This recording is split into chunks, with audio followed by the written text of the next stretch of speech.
Hello students, we welcome you to yet another session of verbal ability. The agenda of the discussion today is another most confusing topic of English grammar, which is punctuation. Punctuation plays a very important role in the English grammar. It plays a very crucial role as far as the structure or the construction of language is concerned. If you don't put appropriate punctuation at its right position, it may convey a wrong meaning of the sentence. So by the end of the session today, you should be able to learn what punctuation is, what are the different parts of punctuation, and most importantly, what should be their relevant positions. So we have a few sentences. With the help of these sentences, you will be able to understand how important is putting right punctuation at its right place. So sentence 1 coming up first of all. A woman without her man is nothing, which implies that a woman who doesn't have a man, who doesn't have a husband, is nothing. The second sentence, the only change that we have made here in the second sentence is the place of punctuation. Otherwise, the words are exactly the same. A woman without her man is nothing. Now, if you can understand, this has radically changed the meaning of the sentence. The meaning of the second sentence here is a woman states that without her, in her absence, man is nothing. So in a way, if you notice, it has exactly reversed the meaning of the sentence.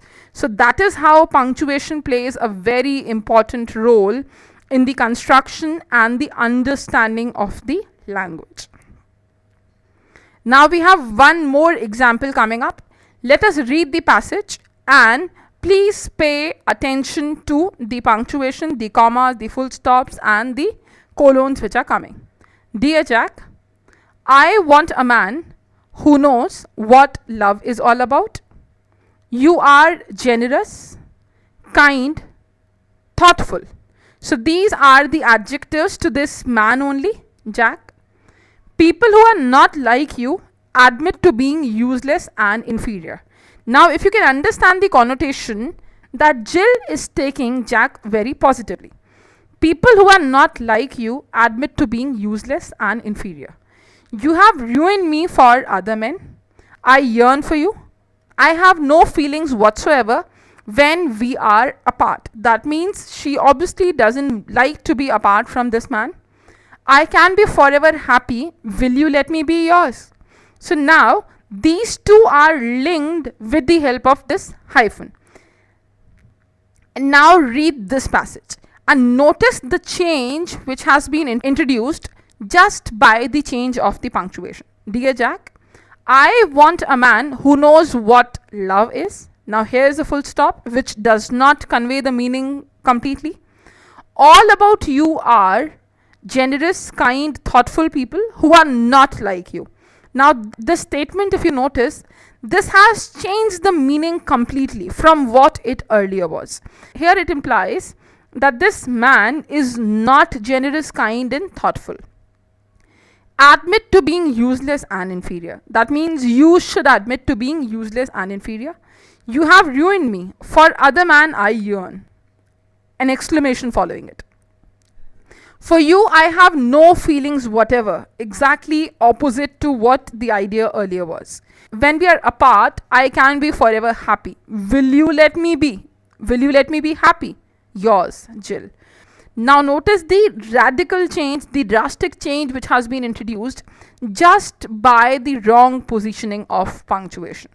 So now after understanding what punctuation is, let us see how important it is. It can radically alter, change the meaning of the text because it helps readers to understand what the writer is trying to say. As by changing the two texts and making you do a comparison of the same, we've made you realize that readers can understand an altogether different meaning of the text of what the writer was trying to imply. Punctuation also helps writers to be clear in what they are trying to communicate. And that is why it is important while writing, you should put proper punctuation at its right place. Now starting with the first part of punctuation, that is period, also known as a full stop. A complete sentence that makes a statement ends with a period. If an idea is ending, a particular sentence is ending, make sure you give it a proper end with the help of the period or the full stop. Let us take an example to understand this. It's your birthday, full stop. This part is independently complete, so this is complete here. You blow out the candle. At the end of both the sentences, please notice we have put two periods, we have put two full stops here. Most abbreviations end with a period. Most short forms, most compressions generally end with a full stop. Let us look at this example. Dr. Howard. Doctor is an abbreviation, DR here. So that is ending with a period. Lives on Oak Road. Again a full stop or a period. Near St. Mary's Hospital. So St, again at the end of St, you can notice there is a period. Now, after understanding a little bit about period, let us introduce the question mark. So when is question mark put in the sentence? A question ends with a question mark. As we said, in an affirmative sentence, it generally ends with a period or a full stop. An interrogative sentence ends with a question mark. When will you be finished, or when will you finish your task or your job? As you can see, the sentence starts with a WH word. That's an interrogative word asking a question. At the end, as you can notice, there is a question mark.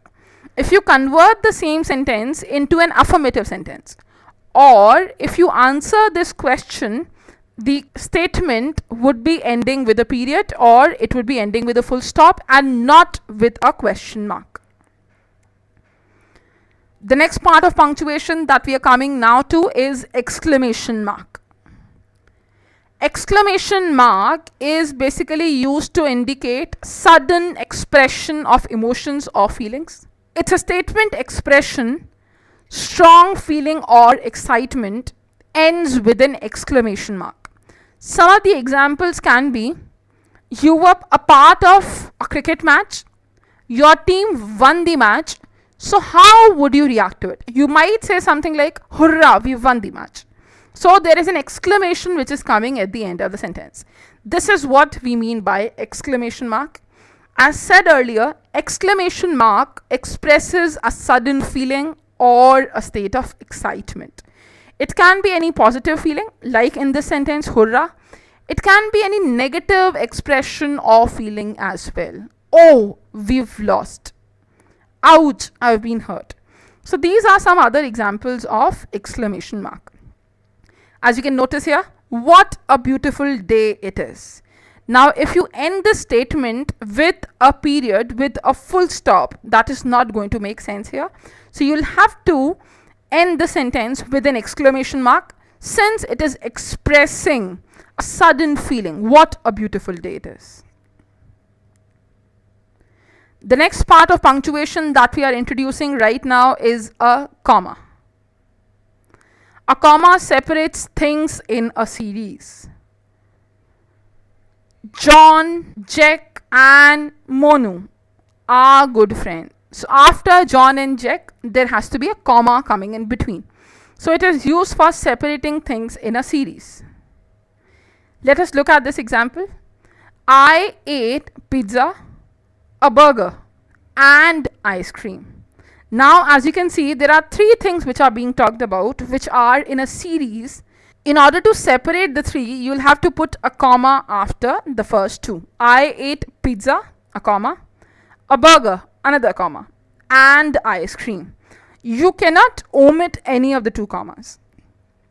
Some of you might be confused. Why is there a comma before and? Now, traditional grammar might tell you that before and there should not be any comma.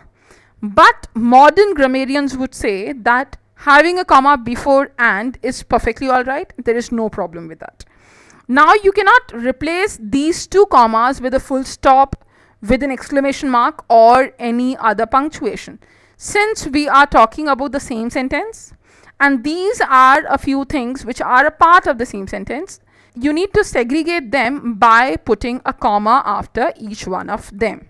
So I ate pizza, a comma, a burger, another comma, and ice cream. A comma comes before the conjunction that compounds independent clauses. Let us see what does that mean. She finished her work, comma, and then she went to bed. As you can see, the conjunction in the sentence is and. Before the conjunction and, in order to separate the two clauses. Now what is a clause? Clause is a group of words that makes sense. In order to separate the two clauses, though there is a conjunction already, but we should put a comma again. So a comma would come before the conjunction that compounds independent clauses. These two are the two independent clauses. One is finishing her work, the other one is went to bed. By joining the two statements, by joining the two clauses with the help of conjunction and putting a comma before the conjunction is correct usage here. A comma separates an interruption from the rest of the sentence. Let us see what does that imply. Mr. Walker. Now you can notice after Mr. abbreviation there is a period, there is a full stop. Mr. Walker, our teacher, was happy. What if I remove the two commas? Mr. Walker, our teacher, was happy. Does it create confusion? Yes, it leads to an ambiguity in the sentence. Right now, let us understand the meaning of the sentence. Mr. Walker, our teacher. So our teacher is a sort of an adjective to Mr. Walker. That is the characteristic. These are the words which are describing Mr. Walker only. So that is why two commas have been put, one after this and the other one after our teacher. So a comma would separate an interruption from the rest of the sentence. So here the subject of the sentence is Mr. Walker and the action basically is Mr. Walker was happy. Our teacher is a kind of an interruption. These are the words which are describing Mr. Walker, and that is why they have been separated with the help of two commas coming one before and the other one after it. A comma separates quoted words from the rest of the sentence.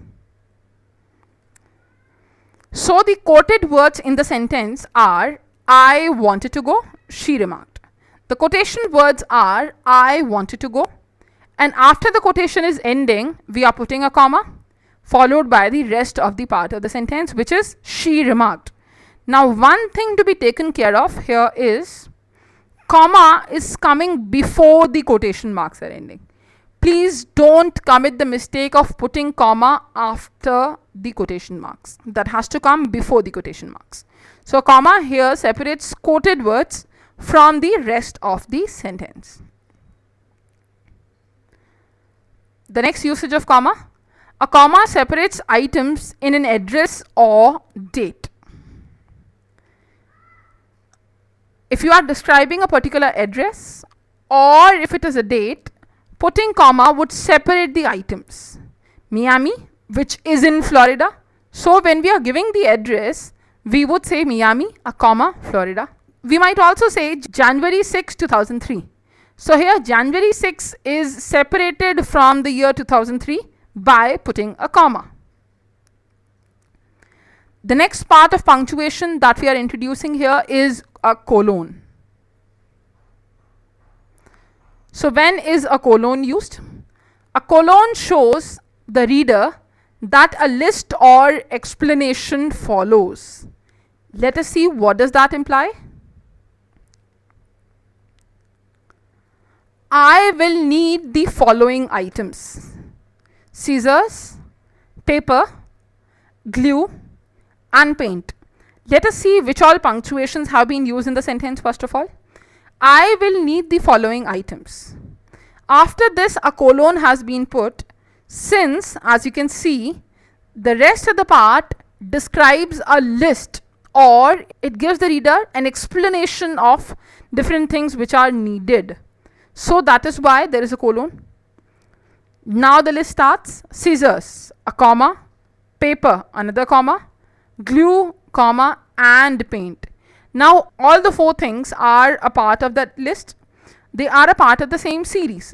In order to separate the items from one another, commas have been put after each one of them. And at the end, as you can notice, after paint, there is a period. There is a full stop which is coming in order to end the sentence. So a colon would show the reader that a list or explanation is going to follow now.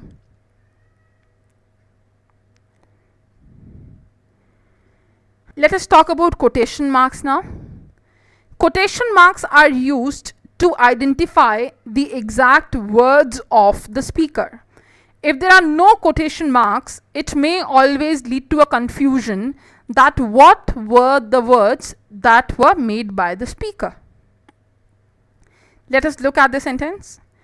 President Bush said, "We will not tire, we will not falter, and we will not fail." Now, since these words which are put under quotation marks clearly imply that these are the words said by the speaker, and as you can notice, before the quotation marks are beginning, after said there is a comma, so which is again used for separating the two ideas. President Bush said, a comma, "We will not tire, we will not falter, and we will not fail." A full stop coming before the end of quotation marks. Please pay attention. And under the quotation marks also, as you can see, there are different commas which have been put in order to separate the items. We will not tire, comma; we will not falter, another comma; and we will not fail. So quotation marks here have been used to identify the exact words of the speaker. Now we'll be discussing on each one of the following parts of punctuation in detail. Let us try and understand them one by one and how the mistakes are given in your questions of competitive examinations. So first of all, we start with the area which is the most confusing, that is comma. So we'll try and conquer the comma now. So what is a comma? As you can see the sign, as you can see the mark here, this is what we call as a comma. So what is a comma? A comma is a punctuation mark that indicates a pause is needed in the sentence.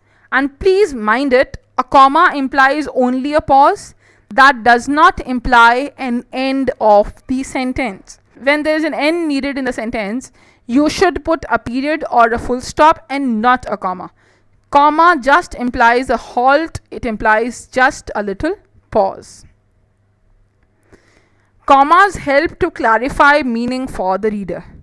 As we have seen in some of the examples earlier, in the absence of comma or appropriate punctuation, the meaning to be conveyed by the text may be radically different from what the author intended to. So that is why it is important to put a comma at its right place. It helps to clarify the meaning to the reader and conveys the intended idea of the writer.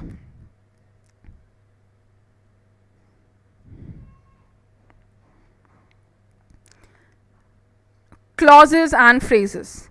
To understand the importance and the exact role of comma, we should understand a few more things. So, clauses and phrases. What is a clause? A clause is a group of words that contains both a subject and a verb that complement each other.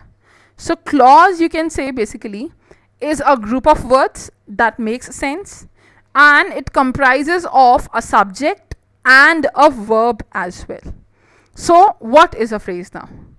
Phrase is a group of words that does not contain a subject or a verb that complement each other. So, just revising, a clause, a group of words which contains a subject and a verb that complement each other. On the other hand, a phrase would not contain a subject and a verb that complement each other.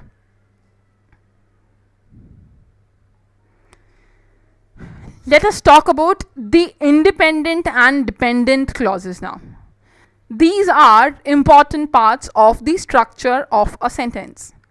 Let us see what is an independent clause. A complete sentence has two components, a subject and a verb. As we discussed under a clause also, a clause is a group of words that comprises of a subject and a verb. The subject and verb must form a complete thought to be considered as an independent clause.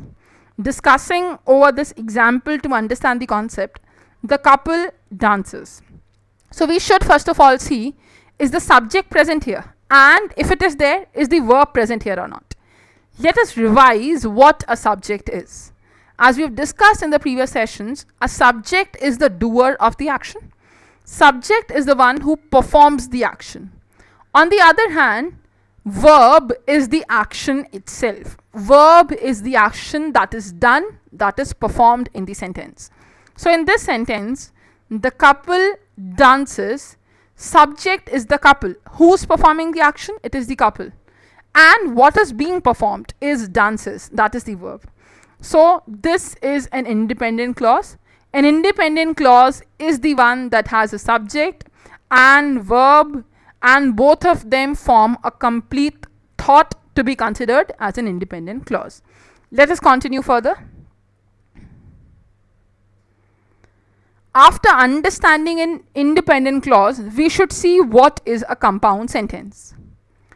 A sentence that contains two independent clauses joined by a coordinating conjunction is called a compound sentence. Now, as you can see in front of you, here are some examples of conjunctions given: for, and, nor, but, or, yet, so, as a result of, hence, therefore. There can be many other examples. So what is a compound sentence? A compound sentence is the one which comprises of two independent clauses which are joined by these conjunctions. As we have learned earlier, an independent clause is the group of a subject and a verb which form coherence together. So two independent clauses which are combined with a conjunction is what we call as a compound sentence. A conjunction joins words, phrases and clauses together in the sentence, as we saw some examples in front of us here: for, and, nor, etc.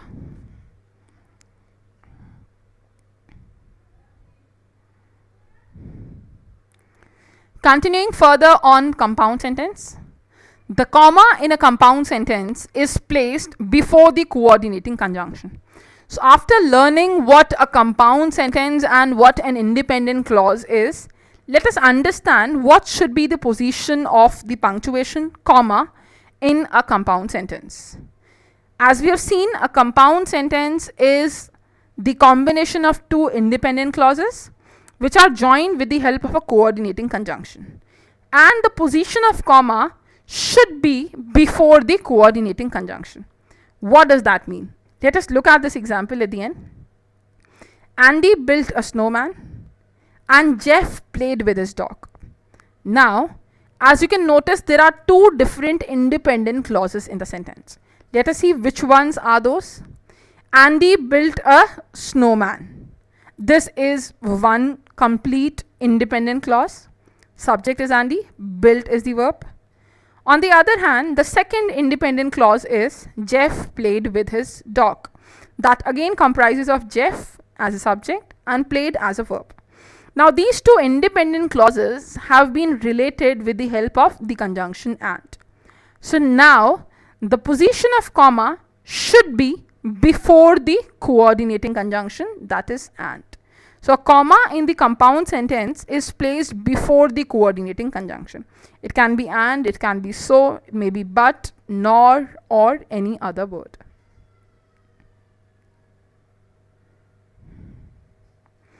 Now you have a practice question. Just try and practice on your own and see where should the comma come.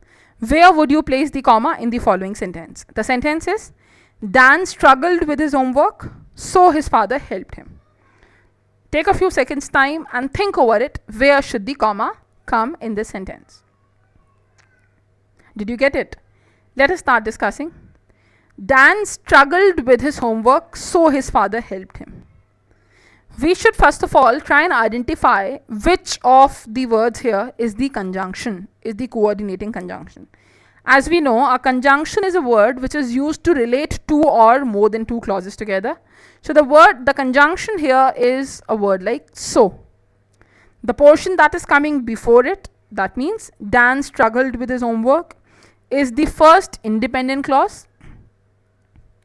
The second independent clause is his father helped him. In the first independent clause, the subject is Dan, verb is struggled. In the second independent clause, the subject is his father and the verb is helped. And so, as we learnt, is the conjunction. So, as you got it, the comma has to come before so.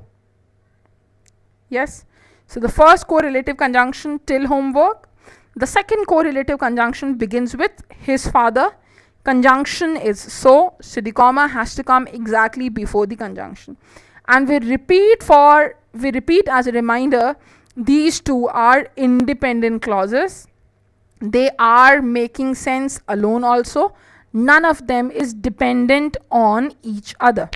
Now, after learning a compound sentence and an independent clause, we should see what is a dependent clause. A dependent clause contains a subject and a verb, but the clause cannot stand independently. Now, what does that mean? It cannot stand independently means it is dependent on some other clause.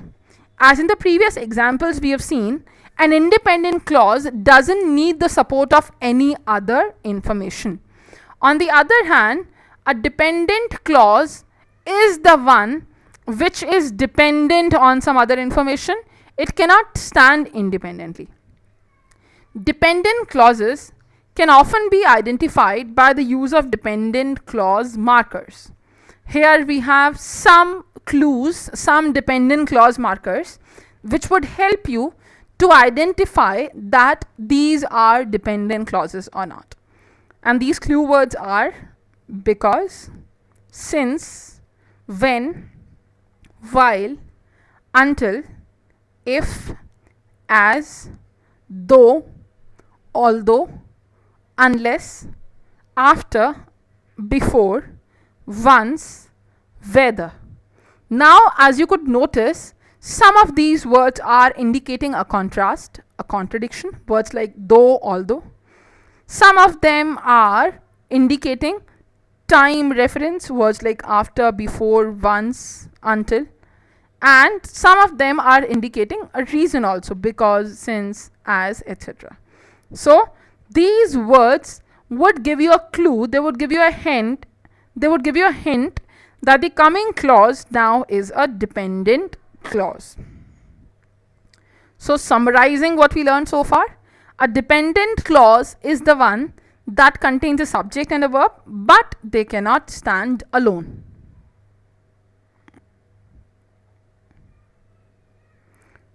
Now, what are dependent phrases and clauses? Dependent phrases and clauses help to clarify and add detail to an independent clause. An independent clause which stands alone, if some extra information has to be added to it, that may be done by a dependent phrase or a clause. Dependent clauses may appear at the beginning, they may be in the middle, or they may come at the end of the sentence as well.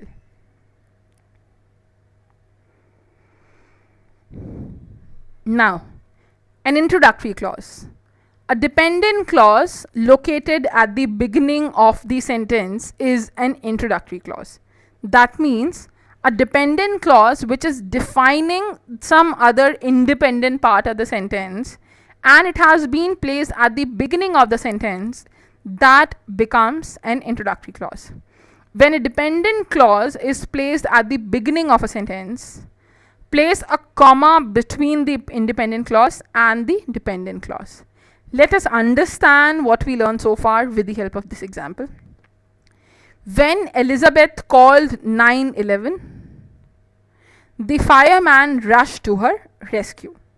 Now the latter part in the sentence, the fireman rushed to her rescue, is an independent clause which is standing by its own. It can stand independently. So this part is an independent clause. Now the first part, when Elizabeth called 911, this part in itself is not making any sense, since this is a dependent clause. Now a dependent clause, which when it is placed in the beginning of the sentence, is called as an introductory clause, and a comma has to be placed between the independent clause and the dependent clause. So that is why where the dependent clause is ending, we have tried putting a comma here, as you can notice, after 911. So the latter part is the independent clause having its own subject and verb, which are a complete sentence. On the other hand, the first part is dependent clause, which is incomplete in itself, though it has a subject and verb, but it cannot stand on its own. So comma has been placed as soon as the dependent clause ends and the independent clause begins.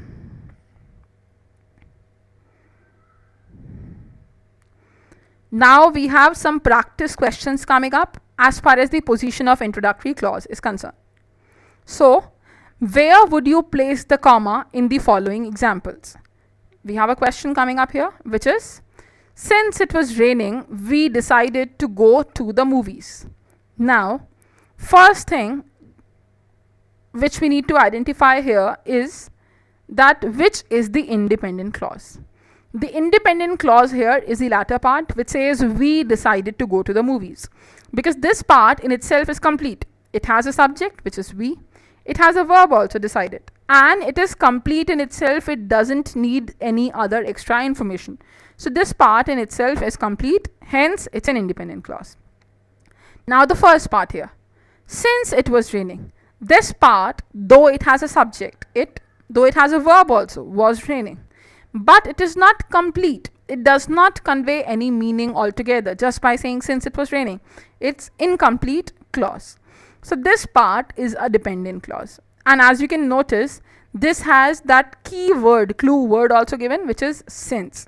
So a comma has to be placed after raining. So the correct version would be, since it was raining, a comma, we decided to go to the movies. And since was that key word. It was subject verb of dependent clause. The latter part was an independent clause having a subject and having its own verb as well. Let us see another question. Try and attempt it on your own. That would give you more confidence if you get the answer right. Once the movie began, I fell asleep. Now please follow the same procedure. The steps are, firstly, you should identify which is the independent clause. Secondly, in the independent clause, is the subject and verb given at correct places, and are they making sense together or not? Thirdly, you should come to the independent clause. Is the subject and verb present in that clause or not, is the fourth step. After that, you should see that is there some key word given in the dependent clause or not. And as the last step, you should try to put a comma after the dependent clause. Let us look at the same sentence and let us follow the same procedure. Once the movie began, I fell asleep. So first step, we would identify the independent clause, which is I fell asleep. In this part, is the subject and verb given at the correct place? That's the second step. I is the subject, verb is fell, and they are given at the right places. Now the third step, we would try and identify which is the dependent clause. Let us see which is that. Once the movie began. Now this is the dependent clause. Once the movie began. Fourth step now. It has a subject and verb given or not. These are given. The movie is a subject. Began, on the other hand, is a verb. Is that key word present or not? That is again there. Once, that is the key word. So this part is again a dependent clause. So comma, as we know, has to come after the dependent clause's ending. So the correct version would be, once the movie began, comma, I fell asleep. The next sentence, After the movie ended, we went out for coffee. The same procedure we'll try and follow once again. We went out for coffee is the independent clause. Subject here is we. The verb is went. So this in itself is complete. Now the second step, we would see which one is dependent clause. That is, after the movie ended. Since this part is incomplete, this is the dependent clause. In the dependent clause, you can see the subject, the movie, and verb, ended, both existing. The keyword is also present after, that is a hint word. You can also call it a clue word. So the comma has to be placed after the dependent clause is ending and before the independent clause begins. So the correct version should be, after the movie ended, a comma, we went out for coffee. And as we said earlier, a comma comes only when there is a temporary pause or a halt in the sentence. A comma does not indicate the end of the sentence, which is done by a period or by a full stop. Now, a few more things to be kept in mind. When a dependent clause is located after an independent clause, do not place a comma between the two. Let us see what does that mean. I went on the roller coaster because my brother dared me. As you can see, there is no comma, and the reason for the same is when a dependent clause is located after an independent clause, then we don't need a comma. Let us see what does that mean. A dependent clause here is the second part, my brother dared me. So it doesn't need to have a comma. And the independent clause is the first part, I went on the roller coaster. So I went on the roller coaster in itself is complete. My brother dared me is the dependent clause, but it is coming at the end. So in that case, you do not need a comma between the two. Let us see the next example. I became very sick when the roller coaster zoomed upside down. So the dependent clause here is the second part. When the roller coaster zoomed upside down, that is in itself not complete. But the first part, I became very sick, is an independent clause. This is complete in itself and it is conveying the meaning also very clearly. So in that case, because the dependent clause is coming after the independent clause, you do not need a comma between the two. Now, we would again come back to sentence structure to understand the essential phrases and clauses before we move on to the role of commas there. An essential clause or a phrase is used to modify a noun. It also adds information that is critical to the meaning of the sentence. Essential clauses are not set off by commas. Let us understand the essential phrases and commas and whether commas are needed or not there. The people who work in my office are so uptight. Now, as you can see that the subject here is the people and the verb of the sentence is are. Who work in my office is the essential phrase which is defining the people. So in that case, you do not need a comma. Without the essential phrase, the sentence does not make complete sense. The people are so uptight. Saying only this does not make any sense at all. So what we meant by this rule was, when there is an essential phrase which is defining the noun, essential phrase means without that the meaning of the sentence is not clear and it is incomplete in nature. So in that case, you do not need commas. Let us see one more example to understand that. The martini that I had at Joe's was much better than this one. So the subject of the sentence is the martini. The verb here is was much better than this one. The verb here is was. The essential phrase, as you can notice here, is that I had at Joe's. So this essential phrase, if it is removed from the sentence, this would not make any sense. If you say the martini was much better than this one, that is incomplete. It is not clearly conveying which two martinis are being compared. So this essential phrase When it is being put after the noun, this does not need any comma. The word that is almost always an indicator of the essential phrase or clause. So a clue which we are getting here, the essential phrases which are beginning with that or otherwise as well, you don't need a comma in all such cases. Now, after understanding essential phrases and clauses, let us see what happens to comma in non-essential phrases and clauses. A non-essential phrase or clause adds extra information to the sentence, which is not much important. That means, in the absence of this non-essential phrase or clause, also, the sentence makes its sense. This information can be eliminated from the sentence without jeopardizing the meaning of the sentence. Even if you remove that non-essential phrase or clause, the meaning does not get hampered. Always place commas around non-essential phrases and clauses. Very important here. Let us understand that with the help of this example.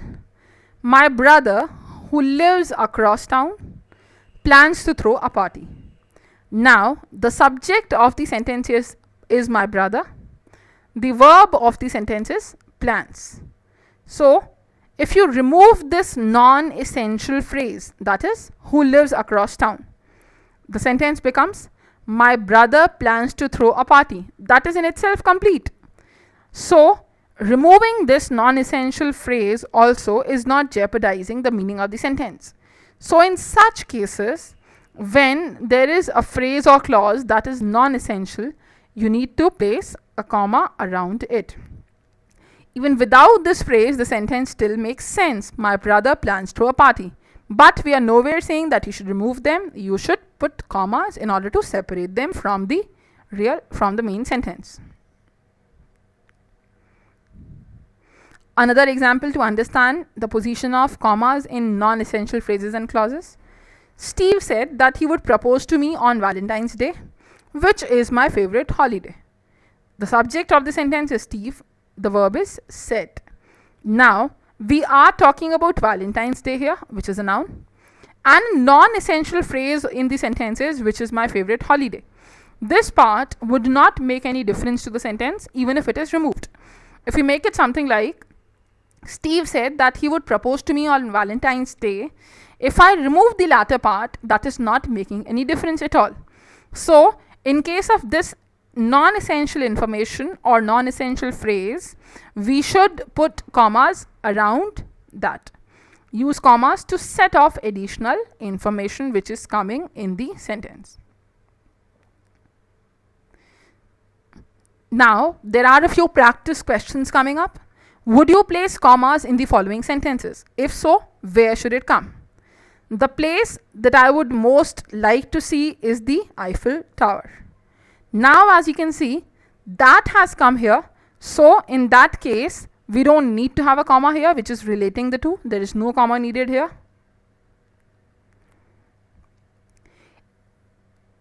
In the first sentence, I'm planning a trip to Paris, which is one of the greatest cities in the world.